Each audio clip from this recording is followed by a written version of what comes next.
Welcome to our podcast, The Unplanned Path. Welcome back to another exciting episode of Health Matters Today. In today's episode, we delve into a pressing issue that's been affecting people worldwide. We'll be exploring the rise of respiratory diseases and how they have led to the outbreak of pneumonia, all while shining a spotlight on the concerns surrounding healthcare providers.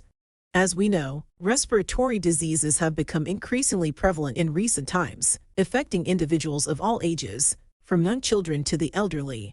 The impact of these diseases on our lives and healthcare systems cannot be understated. To provide a real-life perspective on this matter, we have a special guest with us today, a dedicated mother of a 5-year-old child. She's here to share her personal story and experiences dealing with the challenges of respiratory illnesses, particularly in the context of her child's health. Her story sheds light on the struggles faced by parents and caregivers, and the crucial role that healthcare providers play in these situations. Hello, everyone. I just want to share our unpleasant experience during Christmas and New Year. Everything started since December of the 13th of December. After we done the course of antibiotic on the 13th of December for my 5-year-old son because of his ear infection. 2 days later, I picked him up from school and he complained to me that he was so tired. I checked his fever. It's normal. It's like 99 degrees. And I thought that he might just have a busy day at school. So he was just tired. So I put him into sleep earlier than normal. The next day, he woke up completely normal. So I sent him to school.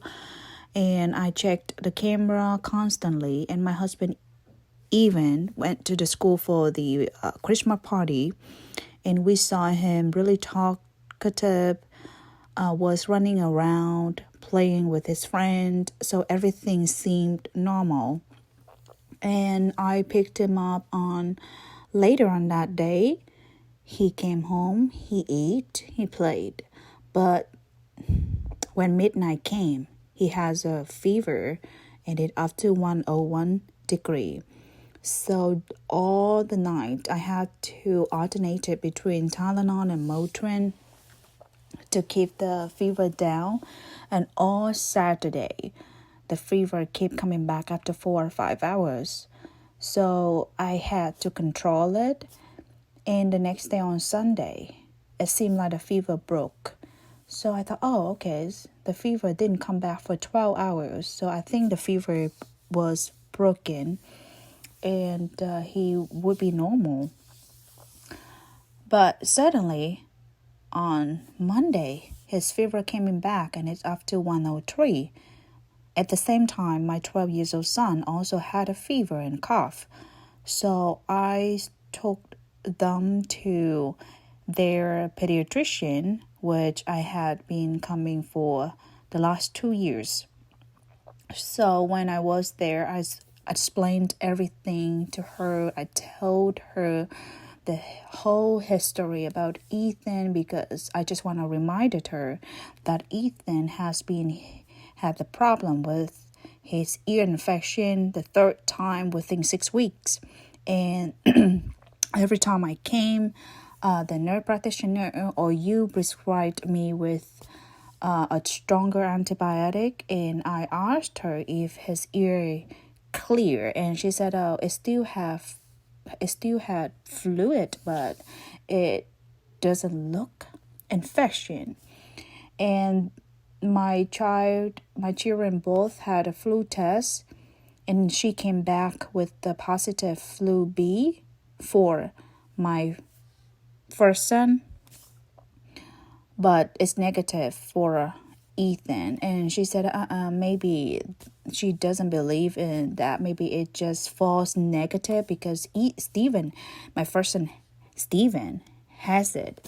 As my second child must have it too.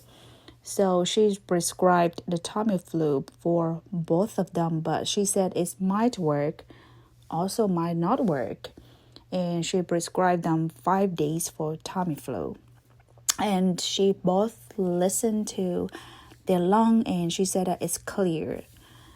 So I came home and did as her instruction, gave them Tamiflu, and keep watching on him because she said it take 3 to 5 days. The flu will go away. Will run its course. But as a mom, I know my son. This time, my 5 years old son is completely different. Even though I gave him the fever reducer, he's still not playing. He's just laying down completely tired. And the next day, the fever went up to 106. And we was panicking, but then we do the warm bath for him. Due to the experience we had with the ER before, we came there and they just gave the pain reliever and they released us home. So then we tried to believe that he had a flu. That's why the fever is so high. We just tried to maintain the fever going down. So when the fever went down, my husband drove my 5-year-old son to the urgent care. When we was there, the nurse practitioner and the doctor listened to his lung, and they said, everything sounds clear. And they do the COVID test, and it's negative. But on the way, my husband drove my son to the urgent care. He vomited 5 times. So they prescribed him with the anti-nausea and vomiting. He came home. The next day, the fever not went up to 106 anymore, but it's still high 104. So again, I don't know what to explain, but we had the problem with this pediatrician because she always disregarded me. She never listened to me, and I didn't have a trust in her. So I took him to another pediatrician on that day, and the guy, I told the doctor, it's a male doctor, the whole story of his fever coming back and forth after I'd done the antibiotic. And the doctor listened to his lung, looking into his ear, and he said that his lung is clear. But he will order the blood test because it sounds like sepsis. It's worrying me. So then I took him to the Quest Diagnose to have a blood test as order and a urine test. And I asked the guy when I will have the result. And the technician there say it because there's a lot of patient now, so it might take 2 days. I said, wow, the doctor told me that he want to do the blood test to rule out the sepsis, and it take 2 days. It's too late for my son if something happened. And they said because the doctor don't do the stack order. So I got frustrated, but there's nothing I can do except that I have to brought him to ER. And you know what? That happened on Wednesday. I took the blood test. So I wait on Thursday, hoping for the fever broke, but the fever is still lingering, but it's not so high. It's 102 and 103. So then I wait, and on the Friday morning, he got an episode of a cough for 15 minutes, non-stop. Couldn't stop himself. So I was so scared. So we brought him to the urgent care again with different doctor. And this doctor listened to his lung again and said everything clear. And she looked into his ear and said, his ear red like a shirt.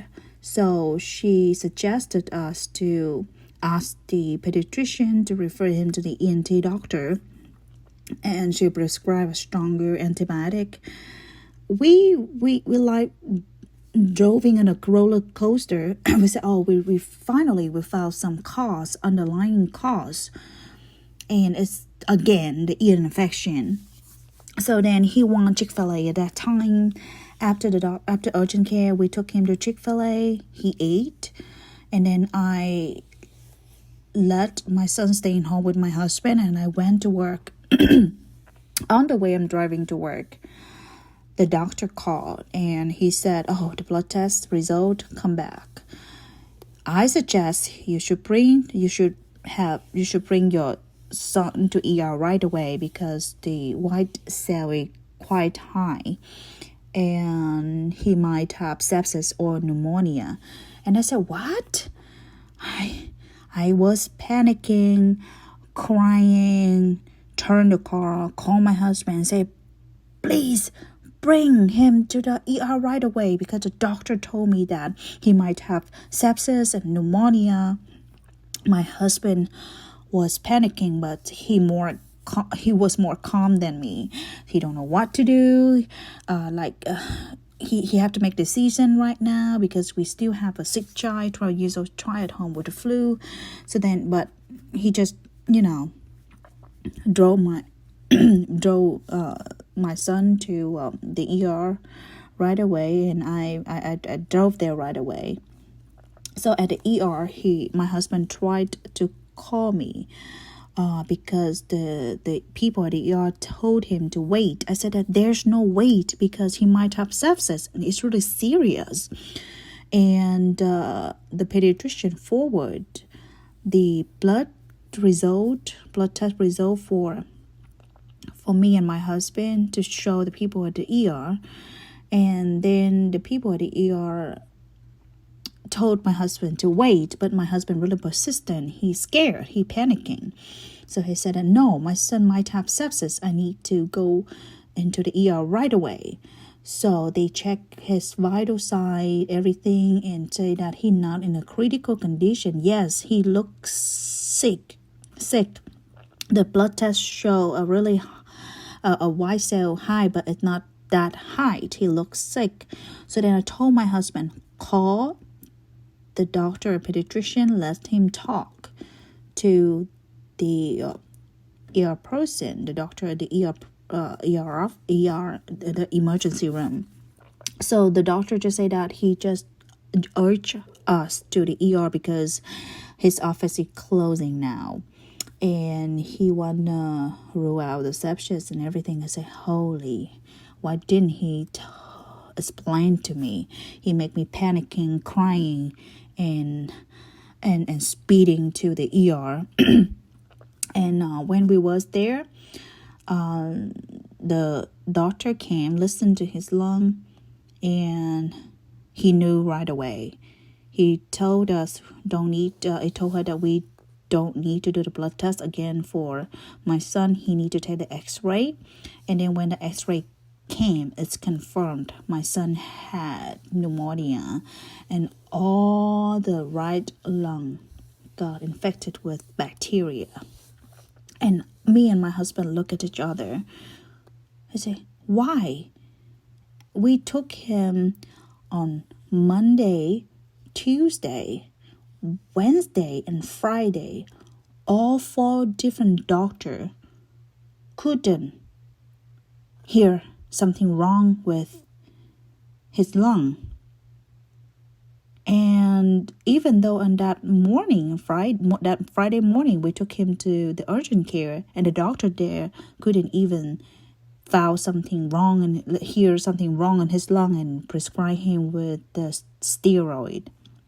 And the doctor at the ER room just, roll his eyes and I don't know. It's frustrated that I don't know what to say. I don't know how they become a doctor. So the doctor at ER inject antibiotic into his leg and said that he still can eat, he still can drink, so he will go home and take oral antibiotic at home. And within 3 days, if the fever coming back and he was not better, he had to come back to the ER. So then my son came home within 2 days. He's super tired. He just laying down. But at the same time, I forgot to tell you guys, like Monday, I told you his test for flu was negative, right? We do the test for flu on Tuesday, Wednesday, and Friday. Even we do the swab culture in the nose, no flu at all. So we talked to the doctor. Why he have pneumonia? Why he doesn't have any virus infection?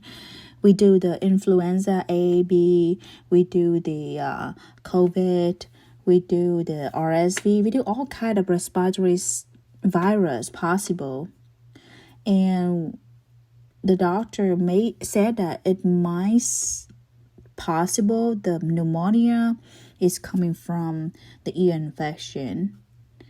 So this made me more frustrated because the first pediatrician, the one we had been go for 2 years, understand and had on the history of Ethan's sickness, ear infection, and she not once told us to come to the ENT or it's frustration. It's frustration.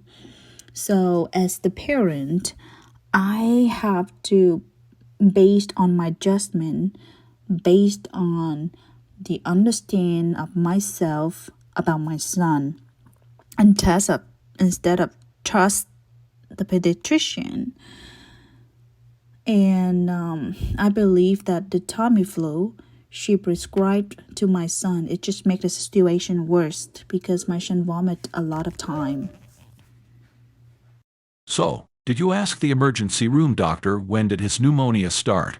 Yeah, I did ask the doctor at ER that how long his pneumonia was going on. And he said that based on the x-ray, he believed that it started 2 or 3 days already. I wonder why the other doctors couldn't find out when they listened to his lungs. Yes, all of them listened to his lung, but I had to tell you that was also my questions too. Why they couldn't find out what's going on, why they couldn't hear something wrong with the lung.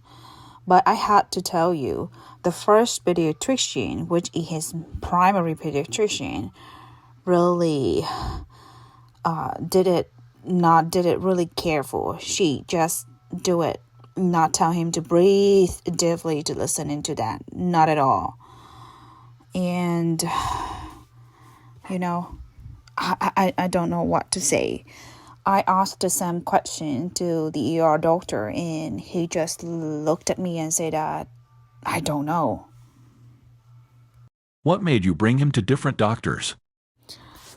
As I said before, I am a mother and I understand my son. I know my son, and I believe that there was something wrong. It was not a flu, something really wrong. Because my son, when he had COVID, after 2 days, he came back normal. And if he has some kind of viruses infection, after fever gone, he jumping around. But this time is completely different. He couldn't move. He didn't have any energy. He lay down. He complained his back hurt, his chest hurt, and everything. But the most important reason is that I didn't have a trust in the primary pediatrician of him, the very first one. If you didn't have a trust in his primary pediatrician, why did you keep taking him there? This is my regret. Actually, we should have stopped bringing him to her since the day we heard she walked on the hallway and said that here they come again. We should stop. But to be honest with you, it's really difficult to make appointment when your child gets sick here. You have to wait a couple days. This pediatrician office is really fast.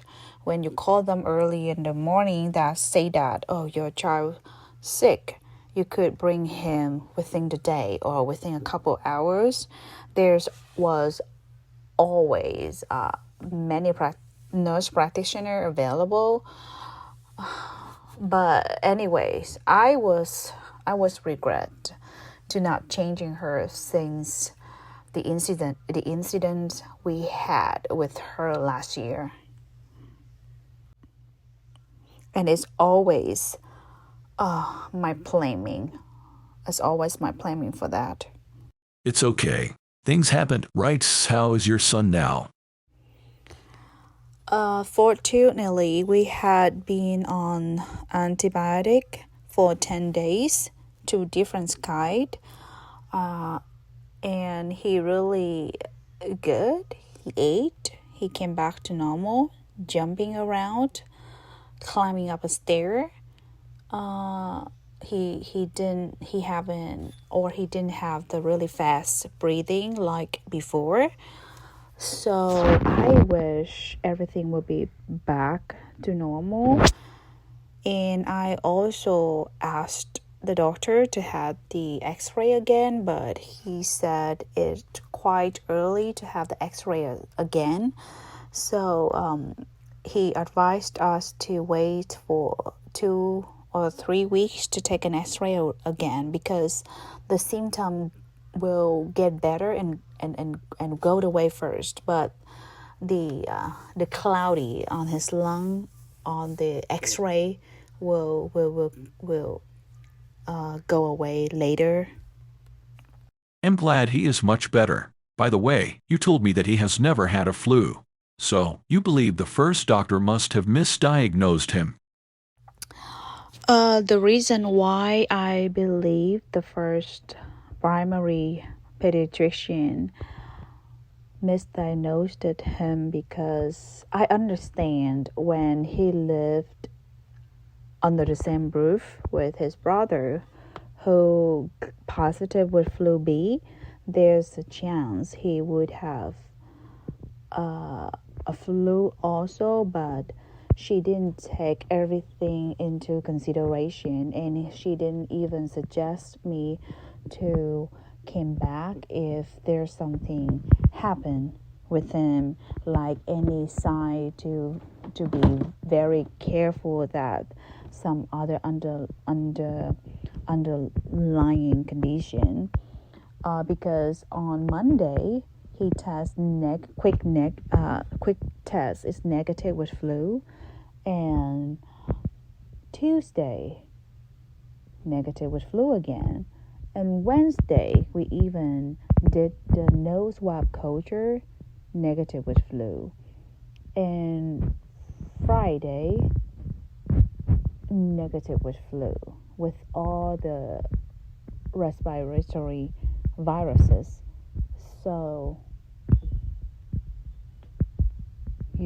I don't know what to say, but it's crazy. And also that when I told the doctor at the ER that she prescribed him 5 days with Tamiflu, and the doctor told me that, with Tamiflu they just prescribe for 3 days, and it's not working if the symptom passed 48 hours. So it means that the Tamiflu would not working if you exposed to flu past 48 hours. I'm not really know how to explain it, but it's as a parent you need to double check and trust yourself. Wow, it's too much for the boy. I'm very glad to hear that he is so much better now. It's insane for what you have been through. Children are vulnerable.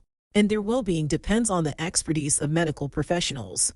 However, parents are the ultimate advocates for their children, knowing them inside and out. Doctors should listen to parents, take their concerns seriously, and work collaboratively to ensure the best care possible.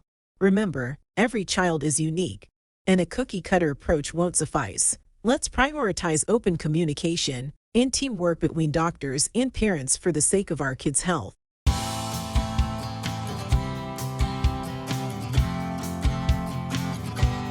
Pneumonia is a common respiratory infection in children, especially in those under the age of 5. Pneumonia in children can be caused by bacteria, viruses, or other microorganisms. The most common bacterial cause is Streptococcus pneumoniae, while respiratory syncytial virus, RSV, is a common viral cause. Common symptoms of pneumonia in kids include cough, fever, difficulty breathing, rapid breathing, chest pain, and a high-pitched sound while breathing, wheezing.